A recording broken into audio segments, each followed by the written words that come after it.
Hola y bienvenidos a este capítulo de Entre Culturas, explorando la interseccionalidad. Este podcast de antropología social realizado por los alumnos de Psicología Despertino. Mi nombre es Pablo Meinardos y junto con mi compañero Daniel Vargas, en este episodio abordaremos a la cultura gitana y las consecuencias que ha debido afrontar debido a la discriminación. Cuéntanos un poco, Daniel, sobre la cultura gitana y lo que sabes sobre ella. Bueno, para introducir un breve resumen del pueblo gitano y de ciertos acontecimientos que han tenido que vivir a lo largo de los siglos, ¿cierto? Eh, es considerar que el pueblo parte desde emigraciones desde la India, bueno, un territorio de la India y parte de Pakistán, ¿cierto? Esto debido a las invasiones de la civilización otomana en el siglo XI. De ahí en adelante es cuando ellos tienen que buscar nuevos sitios donde puedan vivir. Y de ahí en adelante hay ciertas datas que ellos atraviesan y entran a la península ibérica. Cuando entran a la península ibérica, entran en España, uno de los países en donde tienen un gran porcentaje de gitanos dentro de su población, ¿cierto? Es aquí cuando se hace el primer salvoconducto para que ellos puedan ingresar y ingresan en el 1425. De ahí en adelante, ellos conviven, ¿cierto?, en España y en otros países de Europa. Y no es hasta 1499 en donde se hace la primera promulgación, en donde se trata de eh, generar políticas anti-gitanas. Wow. Ya esta persecución a partir de la religión católica, obviamente el gobierno de turno, tratan de erradicar todas esta cultura, sus costumbres, se les repudia, la religión también, ¿cierto? Ellos se les consideraba cultistas, tenían fama de ladrones, siempre de una manera súper denostativa hacia el pueblo.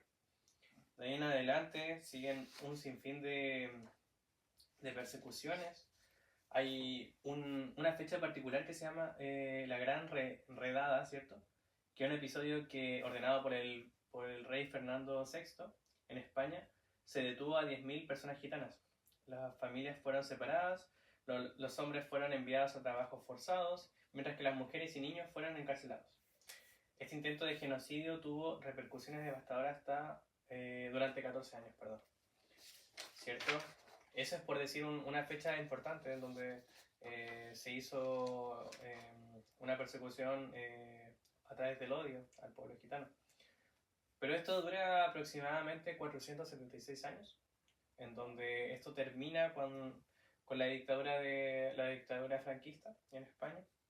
Y desde ahí en adelante se ha tratado de recompensar el pueblo, de integrarlo. Eh, más que otros países quizás, más que Chile, por ejemplo, ¿cierto? O sea, tenemos la figura de los gitanos aquí que debe ser muy distinta a lo que se vive en España. Aquí en Chile, al igual que otras etnias, no se les respeta, no se trata de hacer ningún tipo de trabajo sobre ellos, ¿cierto? Y aquí, quizás como a manera de chiste, lo único que podemos considerar en Chile son un par de realities en donde se han mostrado la realidad de los gitanos y una telenovela que quizás es lo más fiel que se pudo tratar de hacer, pero eso, más allá de eso, no cambia nuestra visión sobre el pueblo, ¿cierto? No. Más allá de eso, también debo mencionar que el pueblo gitano no solamente fue eh, perseguido en España, también en el momento del Holocausto, con el nazismo, hubo una gran persecución de gitanos.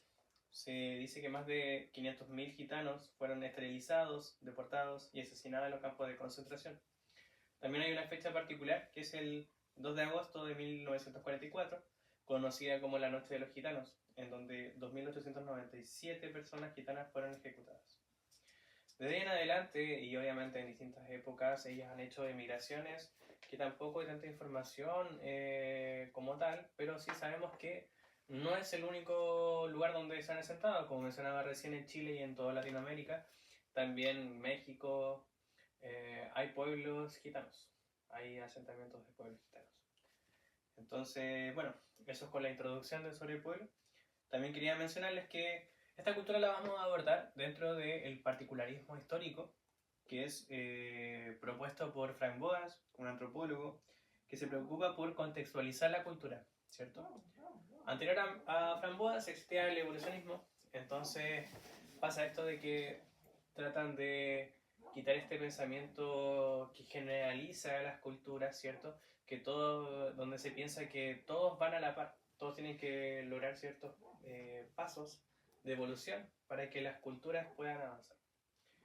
Desde esta mirada, Framboas menciona que cada cultura está dada por su historia, ¿cierto? Que es distinta a las demás y que de alguna u otra forma las hace singulares unas de otras. No podemos comparar tampoco una cultura como mejor que otra, ¿cierto? Claro. Anteriormente con el evolucionismo se estimaba que la cultura europea era la que tenía una superioridad frente a otras y todos los demás eran salvajes, eran bárbaros.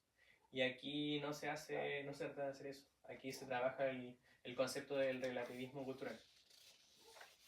¿Cierto? Bueno, para definir un poquito la corriente antropológica que vamos a estudiar, también tenemos que saber cuál es el concepto de cultura. Y el cultura no solamente hay una respuesta única, ¿cierto? Claro. La cultura es tanto un conjunto de prácticas, creencias y valores que conforman y entendemos a nosotros mismos y a los demás, ¿cierto? La corriente específica con la que nosotros vamos a analizar la cultura romaní es el particularismo histórico. Entonces la definición más acertada de la cultura con la que nos vamos a quedar es la del señor Framboas. En esta definición, bueno, él sostiene que ante tal diversidad de culturas cabía ver cómo se podían estudiar las culturas. Y para ello nos encontramos de nuevo con Framboas al referirse en el particularismo histórico inherente a cada cultura, donde para comprender una cultura resulta necesario comprender a los otros en sus propios términos sin proyectar nuestras propias categorías.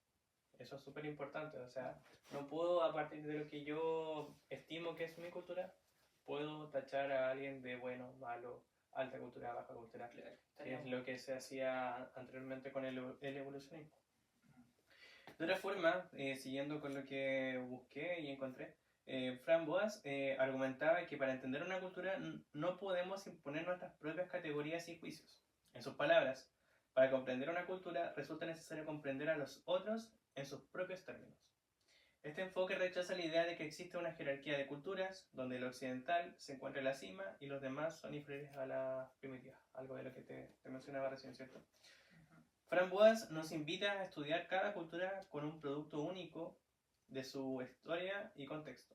Esto significa que no podemos juzgar a través de nuestros propios estándares, sino que debemos esforzarnos para entender, desde dentro, en sus propios términos. Este enfoque sigue siendo crucial en un mundo globalizado, donde las diferencias culturales a menudo se ven como barreras en un lugar de oportunidades para aprender y enriquecerse de nuestras culturas. ¿Cierto? Ahora que di la definición de cultura, quizás podríamos seguir con la interseccionalidad. Claro. Bueno, siguiendo en la línea de lo que dijiste, la cultura romaní ha logrado mantenerse en el tiempo gracias a su gran capacidad de adaptabilidad, pero que ha ido acompañada de una gran resiliencia también, y de las fuertes tradiciones culturales que han sido transmitidas de generación en generación. Esto refleja el profundo sentido de pertenencia que los gitanos poseen hasta el día de hoy. Los gitanos han mantenido una estructura social interna, una organización, basada en el núcleo de la familia extensa. ¿Y qué es eso de la familia extensa? Bueno, básicamente padres, hijos, abuelos, tíos, primos, etc. Toda la familia conviven en comunidad. Es como cuando vemos en la telenovela de Romané, donde Claro, ellos Romané. todos viven y se respetan mucho Claro. el núcleo familiar. Claro, igual, esa teleserie igual representó bien lo que es la cultura dentro de lo que pudo abordar. Ya que la familia para ellos no es solamente un lazo sanguíneo, sino que es la cohesión cultural que ellos les ha ayudado para mantenerse durante el tiempo. Entiendo. Bueno, como tú nombraste el particularismo histórico, de que no utiliza los conceptos inferior o superior, claro. Igual podemos decir que la flexibilidad cultural, de los romaníes ha sido mucho mayor que las de otras culturas. Esto mismo es ocasionado por la condición nómada que tienen, donde han tenido que saber adaptarse a las distintas culturas que los reciben, pero nunca perdiendo su identidad propia. Claro.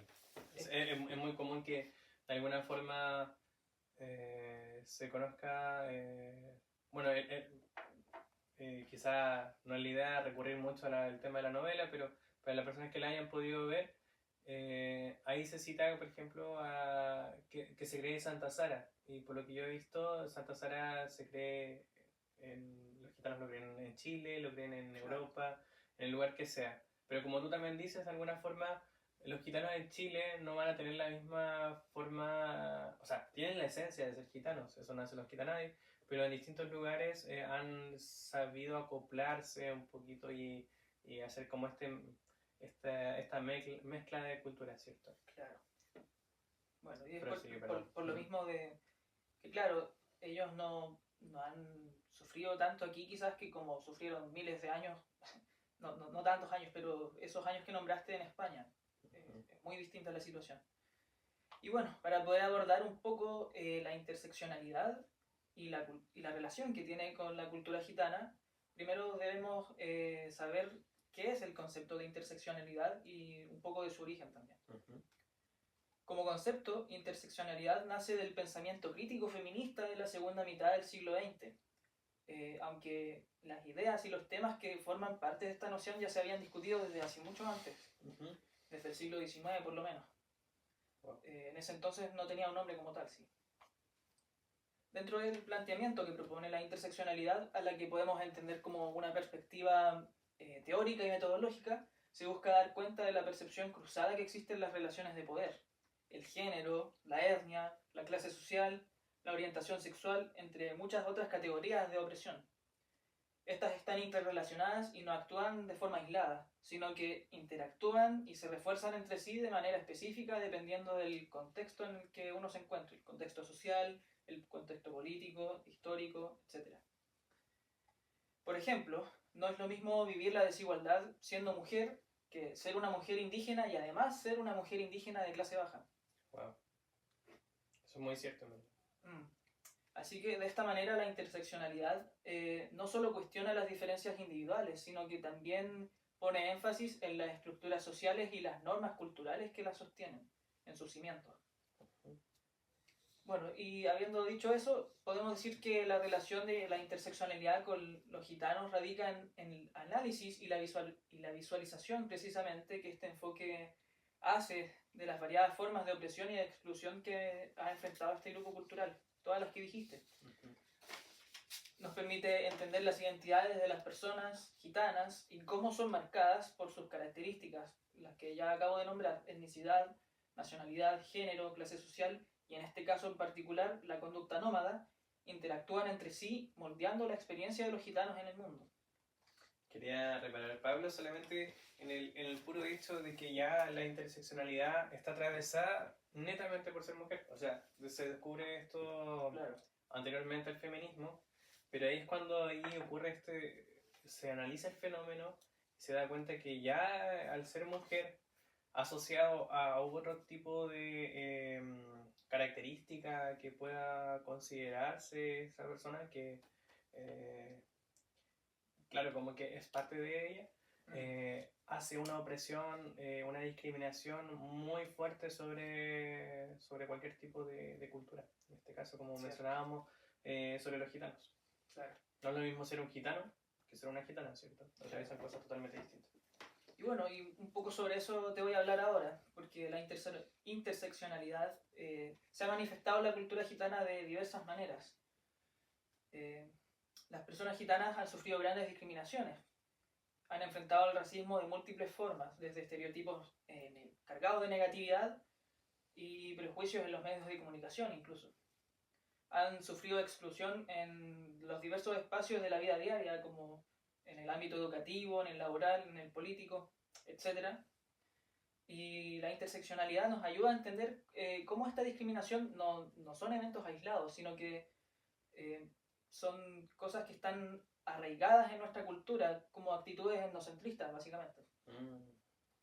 Entiendo. Bueno, andando más específicamente, la interseccionalidad se ha dado en el contexto de los gitanos en el aspecto educacional. Como dije, los jóvenes Sí. gitanos suelen tener mayores barreras para acceder a la educación, solamente por el hecho de ser gitanos.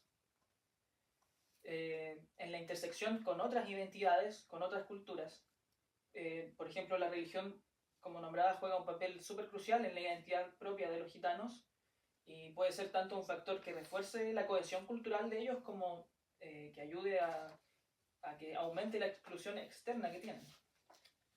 Por otra parte, la orientación sexual y todos los temas que tienen que ver con la identidad de género son un tema tabú dentro de las comunidades gitanas, llevando a una triple marginación: por ser gitano, por pertenecer a una diversidad sexual y por enfrentar estos prejuicios externos ya existentes. Wow. En los roles de género también lo podemos ver. Podemos apreciar cómo la cultura gitana se contrapone a la visión actual de la sociedad sobre los roles femeninos. La sociedad espera que la mujer sea empoderada, independiente, autónoma, entre otras cosas, mientras que la cultura gitana promueve una mujer sumisa cuya vida está enfocada en ser madre y esposa. Esto no es que estemos haciendo un prejuicio sobre eso, sino que es así. Es así como ellos Claro. se consideran en lo poco que se puede considerar como, o sea, un reality. También se considera como un documento, o sea, como un documental, ¿cierto? Y ahí también se expone también la vida, por lo menos en Chile, de cómo las mujeres pueden desarrollarse. Claro. Poco de lo poco que he podido ver, son muy ligadas a su marido, a que la puedan tachar de estar como de alguna forma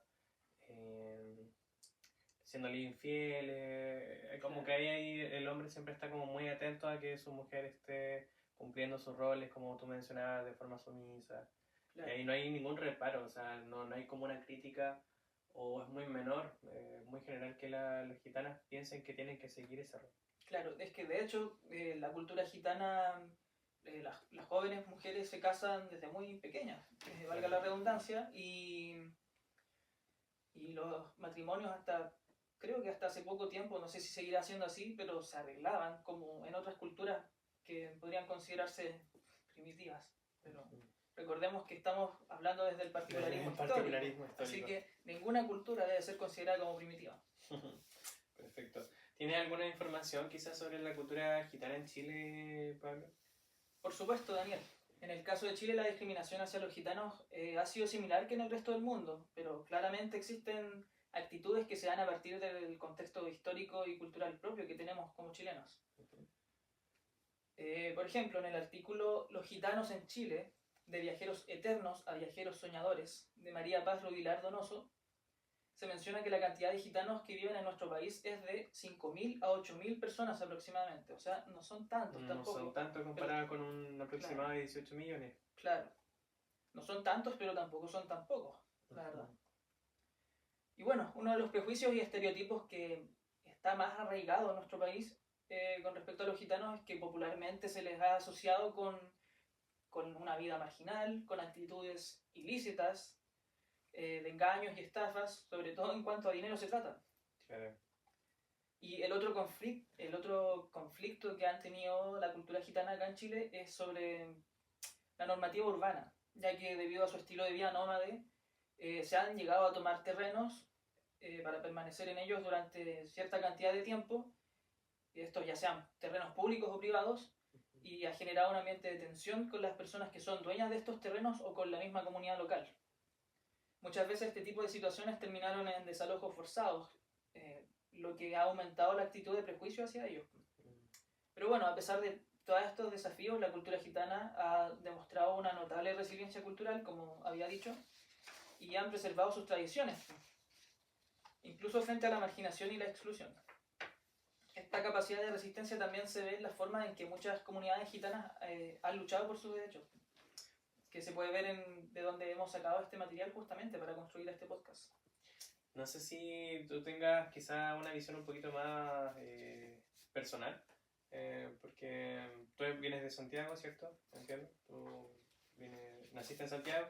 Yo nací, claro, acá en La Serena y sí, también he estado como de alguna forma cercano a convivir, o sea, no convivir como tal, pero más allá he tenido una conversación con un gitano, una gitana, y la toma de terreno que tú mencionabas, ellos en este territorio utilizan una parte que está muy cerca del río, camino a las compañías. Ahí es donde ellos están localizados. No tenía idea. Y claro, el tema de los prejuicios se le toma mucho, como tú decías, como estafa. El tema es que por pocos que puedan hacer esto, ¿cierto? Hay mujeres, hombres que hacen este tipo de estafas, se le considera un prejuicio general a todo el pueblo gitano, restándole de los atributos que ellos puedan tener como cultura. Claro. Sí. Así que bueno, aquí damos por finalizado el bloque 1, haremos una pausa y continuaremos con el bloque 2. Continuando un poquito con la segunda parte de nuestro podcast, ¿cierto? Vamos a definir lo que es etnografía y su importancia en el estudio de la diversidad cultural. Pablo. Claro, sí. Como dice Daniel, para comprender en mayor profundidad las dinámicas de resistencia y cohesión cultural que han obtenido el pueblo gitano, es importante que mencionemos las metodologías que permiten estudiar los valores y los significados de estas culturas. En este caso, el pueblo romaní, el pueblo gitano. Aquí es donde entra la etnografía, un método de investigación que resulta ser una herramienta clave en la comprensión y en el estudio de la diversidad cultural. Según el texto, etnografía, una mirada desde el corpus teórico de la investigación cualitativa, un artículo realizado por Violeta Gobea Rodríguez, George Vera y Aura Marina Vargas. La etnografía se considera como una modalidad de investigación dentro de las ciencias sociales que surge de la antropología cultural y la sociología cualitativa. La etnografía como tal es el estudio, la descripción e interpretación de un grupo social, cultural o sistema, en donde se investiga y aprende sobre el modo de vida del grupo elegido a través de una metodología de campo, personalizada y multifactorial, es decir, se realiza en el entorno en el que vive el grupo estudiado, donde el investigador tiene un contacto cara a cara con las personas del grupo y el estudio se realiza con variadas técnicas de recolección de datos. Otra explicación de etnografía es la que aparece en el capítulo 3 del libro Etnografía y Observación Participante, donde se define como el arte y la ciencia de describir a un grupo humano, sus instituciones, comportamientos interpersonales, producciones materiales y creencias. Queda como más específica, claro. Esa...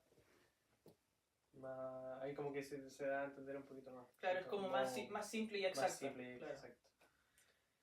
Dentro del estudio de la diversidad cultural, la etnografía cumple un rol fundamental. Esto debido a que su metodología, que como está basada en la observación participante y en la recolección de datos variada, esto nos permite conocer de manera detallada y profunda las prácticas, los valores y todas esas características que quizás otros métodos no abarcan sobre las culturas y las sociedades.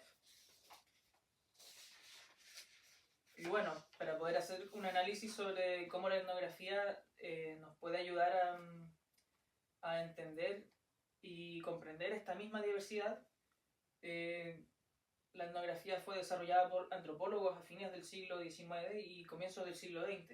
En un principio como una forma de estudio a estas pequeñas sociedades tradicionales que estaban aisladas y que eran analfabetas.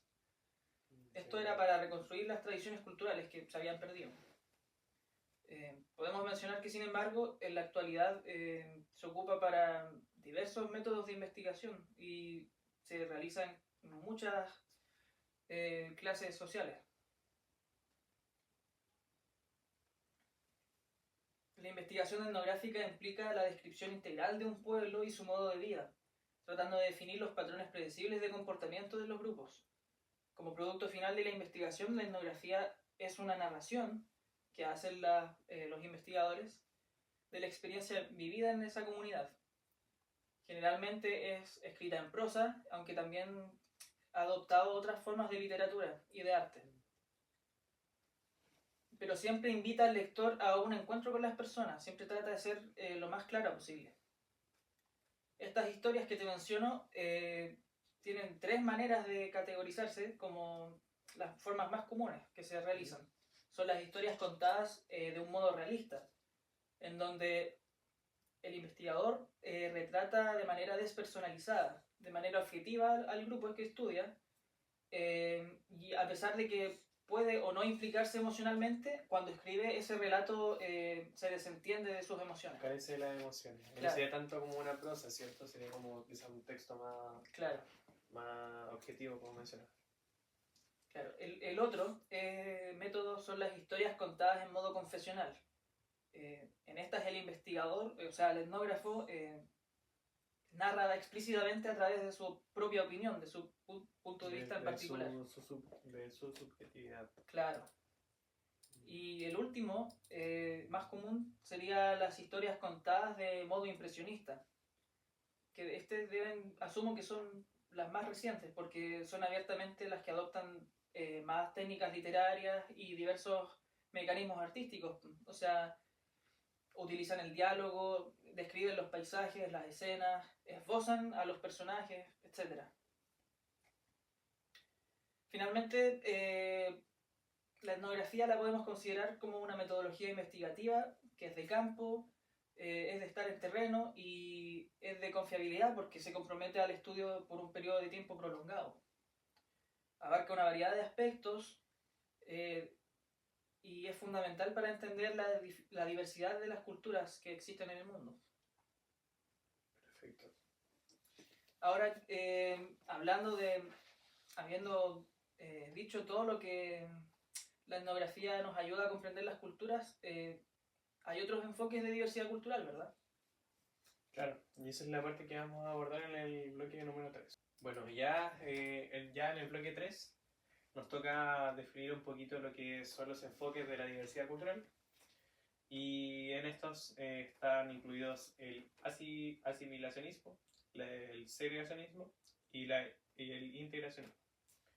Según la Guía de Conocimiento sobre la Educación Intercultural de la Fundación Iberoamericana para el Desarrollo, escrito por Rocío Serrano Olmedo, podemos distinguir tres grandes políticas sociales y educativas con respecto al fenómeno multicultural en los países de nuestro entorno: asimilacionismo, segregacionismo y integracionismo.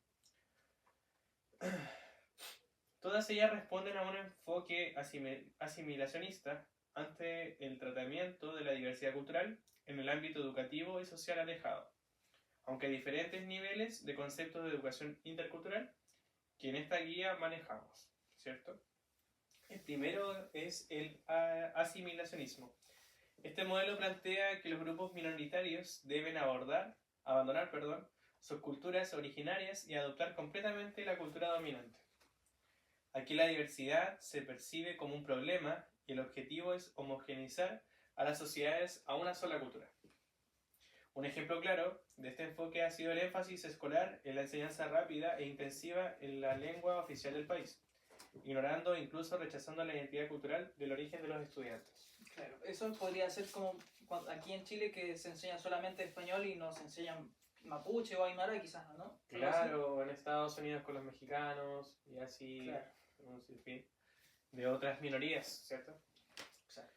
Durante décadas, especialmente antes de los años 70, el asimilacionismo no era más que una norma de los países occidentales. Se creía que avanzar hacia el universalismo cultural garantizaba la cohesión social, pero este proceso también implicaba deculturación, es decir, la pérdida de las raíces culturales de los grupos minoritarios, que es algo que hoy en día tratamos de darle una importancia que no se le ha dado a través del tiempo. Claro. Ahora bien, el segregacionismo es diferente. Este modelo promueve un desarrollo paralelo. Los grupos culturales minoritarios mantienen sus propias instituciones, estructuras, pero prácticamente no interactúan con el grupo mayoritario. Históricamente, este tipo de segregación ha sido impuesto en el ámbito educativo. Esta segregación ha generado escenarios como las escuelas puentes para gitanos en España o la separación racial en escuelas de Estados Unidos, que fue desafiada en la lucha por los derechos civiles. quería detenerme un poquito para que se entienda qué es lo que es una escuela puente. Ya, Y básicamente es una escuela que se hizo, por lo menos en España, para solamente dejar minorías como los gitanos. Wow. De ahí que los gitanos no tenían acceso a la misma educación que podían tener los españoles. Claro, y ahí justamente Hay una brecha importante. se cumple la interseccionalidad que nombrábamos anteriormente. O sea, Exacto. solamente por el hecho de ser gitanos no podían acceder a la educación normal. A lo que, claro, está como estandarizada dentro del país. Claro. Por último, encontramos el integracionismo, ¿cierto? Y que busca un equilibrio, permite que cada grupo conserve su identidad cultural, mientras que fomenta el diálogo, las relaciones entre las culturas. Este modelo promueve la interdependencia y la igualdad de participación. La educación multicultural o intercultural se enmarcan en este enfoque donde se trata de eliminar las diferencias, sino de valorarlas y utilizarlas para construir el pluralismo cultural auténtico. De aquí podemos hacer ciertos análisis. Recién mencionamos un poquito que en el segregacionismo estaba las escuelas puentes de los gitanos, Claro. ¿cierto? Y aquí es donde tenemos que hacer tratar de ejemplificar la cultura gitana junto con esta diversidad cultural. Y para sorpresa de nosotros, están dentro de las tres. O sea, wow. A través del tiempo han pasado por distintas etapas, en distintos contextos, en donde han pasado por estas tres. ¿Cierto? Entonces, bueno, la cultura romaní han sido víctimas de la segregación, un poco de lo que hemos hablado a través de la introducción, y también se ve en el hecho de que en ciertos lugares se le han asignado juderías.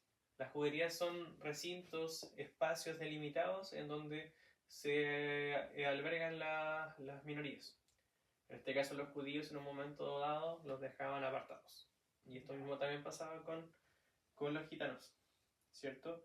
También lo que mencionábamos, escuelas puentes, ¿cierto? En el sistema educativo general también nos dejan la diversidad cultural cerrada al segregacionismo,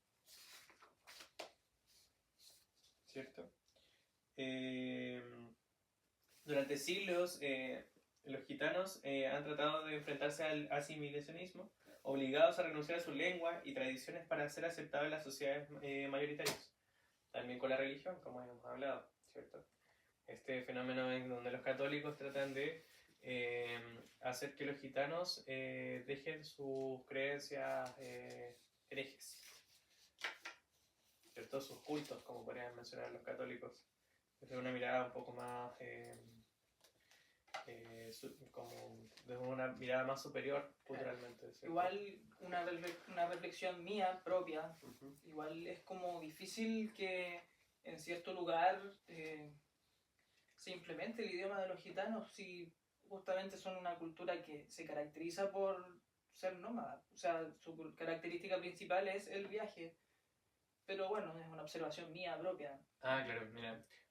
A partir de eso, ellos hablan el cíngaro. Ya. Que de alguna forma, o cincalo. Y del cincalo también se le acorta aún más y se le menciona como calo. Y calo es lo que se habla en España y el cíngaro es lo que ellos como etnia, como cultura, tienen como muy interno.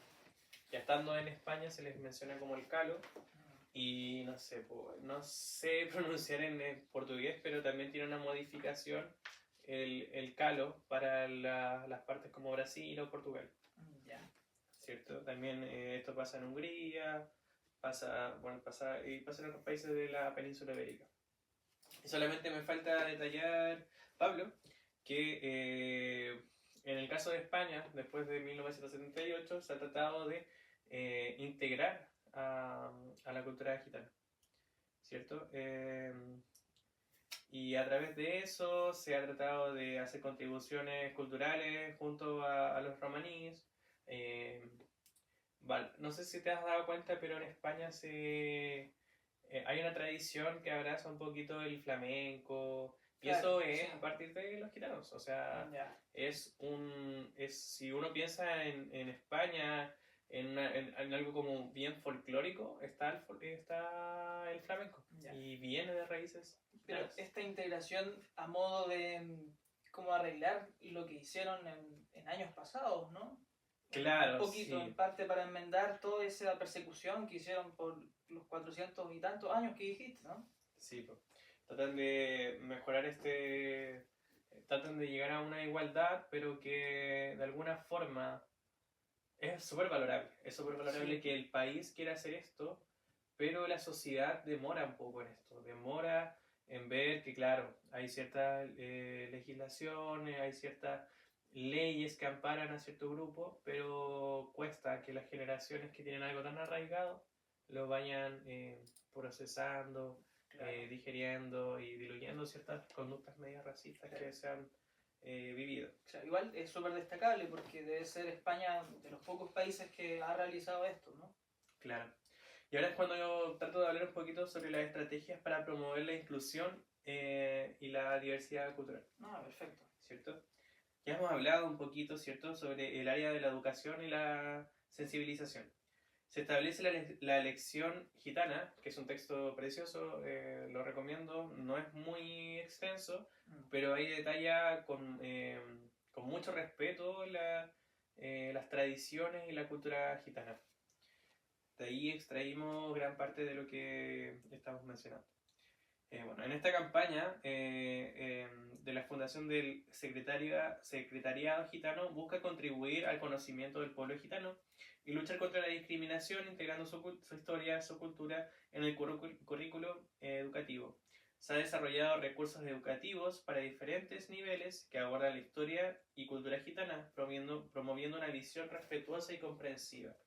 Yo lo leí, lo encontré muy, muy bonito, está ilustrado y hace muchas menciones a gitanos que han sido muy importantes dentro de el transcurso de la vida y de los que puedo recordar está Chaplin. Chaplin tiene parte de su descendencia, ¿cierto? Ascendencia. Ascendencia, claro, gitana. Wow, no. Sí, yo Vaya igual quedé dato. así como wow. Bueno, existe la Fundación del Secretariado Gitano, que mantiene un centro especializado que recopila y difunde información sobre la comunidad gitana, facilitando el acceso al estudio y recursos que ayudan a aumentar el conocimiento social sobre su realidad. Las legislaciones políticas y públicas existen programas gubernamentales que buscan mejoras en las condiciones de vida de la comunidad gitana, abordando temas como la vivienda, la educación y el empleo. Hay una connotación que, bueno, aquí en Latinoamérica se le conoce más como las favelas. Ya. Aquí en España tratan de erradicar estas favelas que se dan dentro del grupo gitano. Si bien se ha tratado de erradicar lo más posible, aún así ellos también abrazan esta idea de mantenerse en carpas. Ya. No que es totalmente distinto a la pobreza, porque los márgenes de pobreza del pueblo gitano igual son muy mayores. Como hay unos que son muy buenos exitosos con los negocios, hay unos que no han podido salir de la parte más marginal de la sociedad, ¿cierto? Ya. A veces escasean de agua, de comida, y por eso muchos tienden a mendigar. Claro, de hecho, mencionando eso mismo, de hecho acá en Chile existe esa como dualidad de percepciones. Ahí como se percibe como que cierto grupo de gitanos pasa mendigando, pidiendo limosna, y hay otro grupo de gitanos que venden autos, claro, que es adinerado, claro. que viven en casas. Exacto. Bueno, siguiendo un poquito con eso, están los proyectos culturales. Se realizan exposiciones, documentales y programas culturales que destacan la contribución del pueblo gitano a la cultura española, como el flamenco y otras expresiones artísticas. Los medios de comunicación buscan la narrativa de los medios, promoviendo una representación más justa y positiva de la comunidad gitana, ¿cierto? El lenguaje de alguna forma también construye realidad. Claro.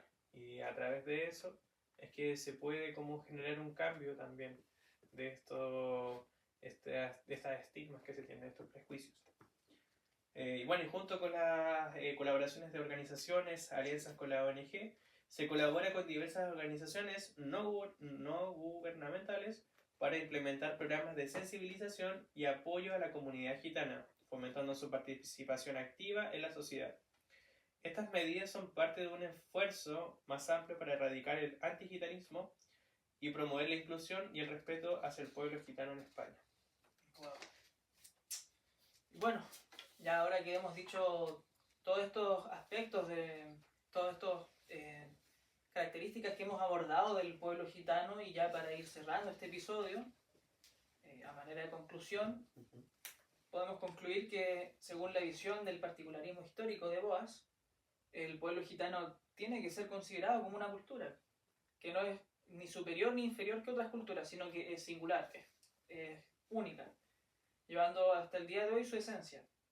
La cultura gitana, como todas las demás, debe ser entendida por su historia particular y no tiene que ser comparada ni juzgada, porque no es, como había dicho, no es ni superior ni inferior que otras, es propia y es única. Tener mis características no quiere decir que de alguna forma tengo el derecho de mencionar que estas personas son menos por esto. Ellos viven de una forma particular que la han llevado a través de su historia, que es muy distinta a la mía. Y ahí no hay prejuicio. Exacto. El pueblo gitano, al ser marginado en todos los lugares y discriminado por sus tradiciones y las creencias que tienen, es que han sido prácticamente toda su vida rechazados y perseguidos en los distintos lugares que se han asentado, y han tomado la decisión de ser un pueblo nómada.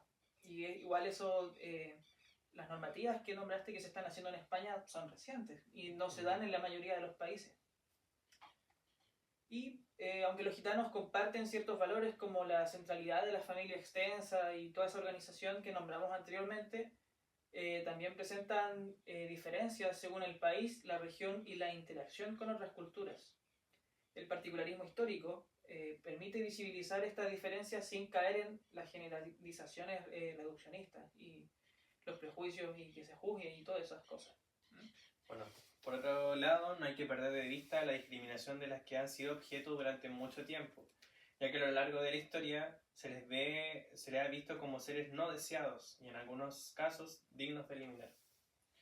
Afortunadamente, en la actualidad se está haciendo esfuerzos en favor de la integración de la cultura gitana, valorando los aportes que realizan a través de la cultura, y como es el caso de España, donde se pretende lograr la integración a través del sistema educativo, asignación de cargos laborales, dándoles espacios a mostrar a su cultura a través de su arte, poesía, música, etc. Yo particularmente, ya a manera de conclusión, me encontré con que la música, el flamenco, es un tipo de arte muy precioso. La forma en que tocan la guitarra es particular, la forma en que bailan es muy llamativa, y no sé, uno de los artistas que pude escuchar fue Camarón de la Isla, que lo encontré buenísimo. Mientras estuvimos haciendo este trabajo de investigar sobre la cultura, fui descubriendo un poquito la música y de verdad que llama como a interesarse sobre esto. Y ya como trabajos que quizás se ven más actualizados, porque Camarón de la Isla tiene su tiempo, está el disco de El Madrileño, que es de Zetangana y que también habla un poco como de esta cultura media gitanesca, ¿cierto?